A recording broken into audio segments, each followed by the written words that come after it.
Hey guys, how's it going? My name is Kerry Martin, and you're watching Off Grid 406.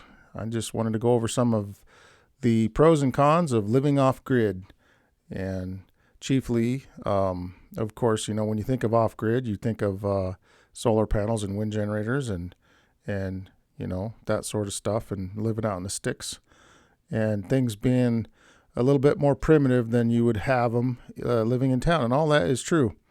For the most part, things are slightly more primitive, but not as bad as you would think.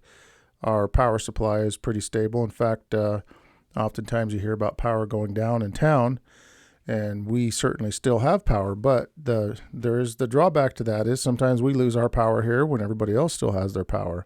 Well, what I mean by that is, just sometimes there won't be no sun. Sometimes there won't be no wind, and the batteries get very low, and you just simply run out of power. And from time to time I forget to get some gas for the generator. We do run the generator once in a while, and to keep the batteries charged on days we don't have any solar or wind.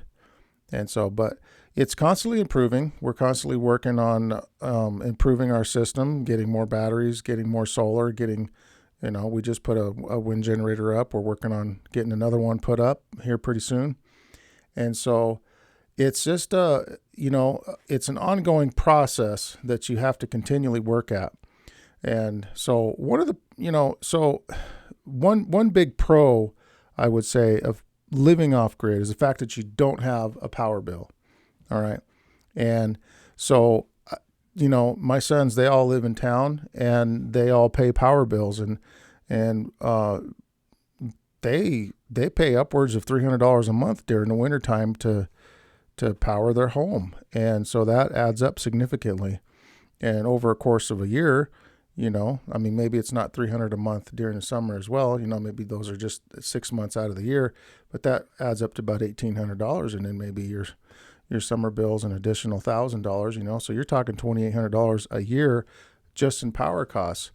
So when I'm looking at like the cost of my batteries might have costed me, $2,600, but they've paid for themselves in 1 year. And this year I got an absolute smoking hot deal on solar. And maybe in a future video, you guys are going to want to subscribe, because I'm going to start bringing this kind of stuff forward when I learn about it. But I got a smoking hot deal on solar. They're like $35 a panel for these huge 250 watt panels. I'm going to make a video on it, so be sure to subscribe and stay tuned for that. But so yeah, we're constantly trying to upgrade. We're constantly trying to, and with $2,800 a year that I can invest and still be equal with that of town living. You can see how you can have a pretty significant system. We have refrigerators, we have freezers, we have televisions, we have everything everybody else has. The only difference is I don't heat my water with electricity. Well, I do and I don't, all right? We'll get to that in a minute. And, your big power consumers, I do not have a microwave. I do not have an electric stove. But we use vacuum cleaners, and I use my power tools freely. And I even have a lathe right here behind the camera that I use, a metal lathe, and it runs directly off my inverter and off my battery power. Right now, the light might be fluctuating just a little bit. I've got the washer and the dryer both going. We're using power right now, quite a bit of power, because we're doing what's called opportunity usage. And what I mean by that is when the sun's shining and the wind blowing, both of which are taking place right now, we have a huge surplus of power. So we turn everything on in the house. We start doing laundry. My wife will do the dishes. We'll vacuum. We'll do all those domestic things that you plug all your cordless battery tools in, things like that. And so you use all your usage. And then when that dies down in the evening, you go to like your less usage. You cut way back, you scale it back in the evening, and you sort of get a lifestyle that's, dependent on the power that you're creating. I try to depend on the gas generator as little as possible. Now that I've gotten more solar, we're going to see how much I use it this year, but typically I use it a lot more in the wintertime than I do the summertime. And in the wintertime, I'm running it several hours a day. Now with the wind generator, hopefully that'll cut that back, and with extra solar. And I did put my solar on the roof, and I don't think that's a good idea where I live, in areas where you get snow, because I mean, you got to get up there and you got to take the snow off. I mean, if you don't have a real high roof line and you can reach up there with something, or if there's a way to climb up on your roof without risking your neck and, risking, life and death, then that's, then you might consider the roof, because it's convenient, it's out of the way. But I'm going to put the next solar on the ground, and I'm going to eventually, I would like to take the solar off of the roof, and I would like to get it down lower where it's more usable. But so there's these opportunity loads that we have, and there's times, like I mentioned before, where, and this would be one of the drawbacks, where you have very little power, like the dead of winter. And sometimes when it snows here, where I'm at in Montana, we get very little wind in the winter at times, and very little sun. And so you really have to kind of weigh how you're going to live. We use a lot more energy than any of our neighbors because of our refrigerator and our freezer and things like that. And I like to tinker in the winter. And so I'm always doing things in the shop and whatnot. And so I like having that little bit of extra power. But I just, like I said, I just ran across a really great deal on some solar panels. I wound up purchasing almost 50 solar panels at 250 watts a piece. You can do the math, but that's a lot of juice. These things are in really good shape. And we're going to get those put up. I'll try and get some future videos of a simple wooden base that I'm going to build for these things. A lot of people in my area, most of us are off grid up here. There's an entire community of, 10,000 plus people spread out over many miles that are all virtually off grid.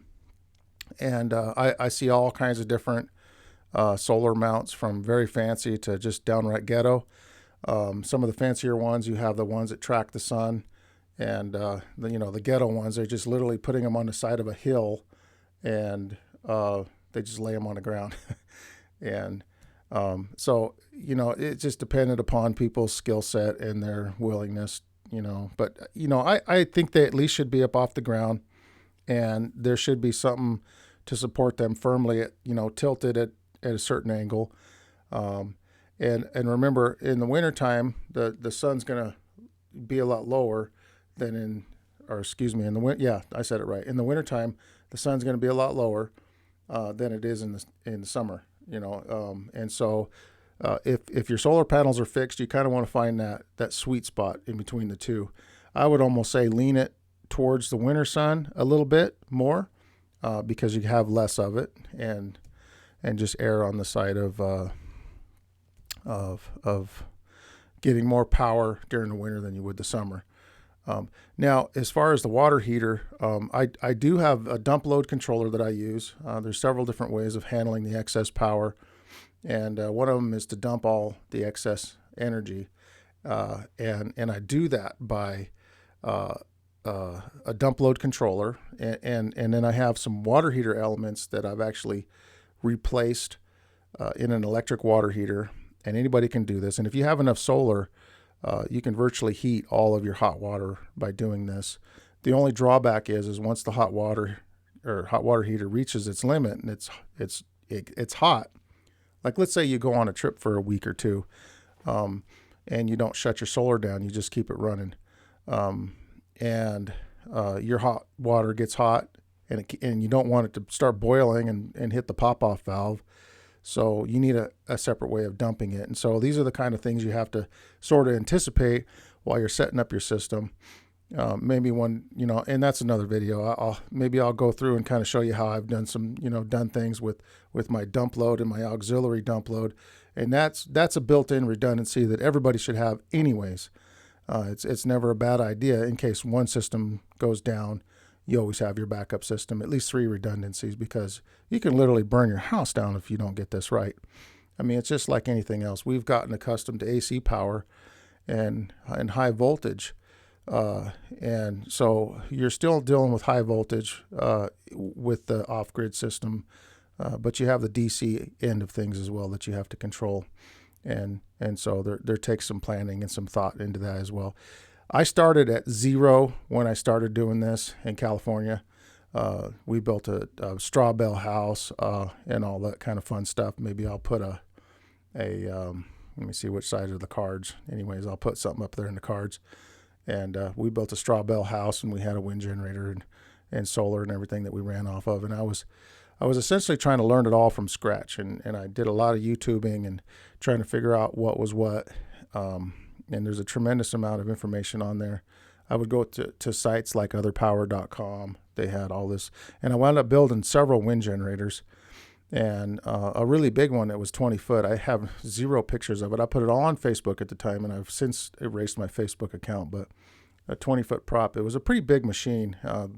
The magnet rotor was about 22 or I forget 23 or something inches in diameter, and big, huge magnets. I mean, these things were just freaky scary when you could, you didn't even want to get them close together without using a lot of caution. But it was fun. And so, and I'm still learning. So I've got things where it's comfortable and where I kind of, I know what's going on now, and I know how to sort of run things. And my neighbors tend to come to me. We've had some people from Oregon just recently move up, and they've never been off grid before. So they kind of, they've been consulting with me on a lot of the things that they've been doing. And I'm glad to help. And so some of these solar panels that I've actually purchased, I'm just selling at cost to my neighbors as well, trying to hook them up and get them set up. And so that's making good, good relations with my neighbors as well. But yeah, so some of the disadvantages and advantages, that's, so I hope I helped you out with this little video. And if you liked it, give it a thumbs up. And if you'd like to see some more of this kind of content, I've got a lot of different videos, a lot of different types of videos that I put up. And I don't post often, maybe once a week. I'm going to hope to try and at least put videos up once a week, but I'm so busy usually that I don't often get that chance. But yeah, but hit that subscribe button, and we got a lot more coming, folks. Thanks for watching. We'll see you on the next one. Thanks and bye.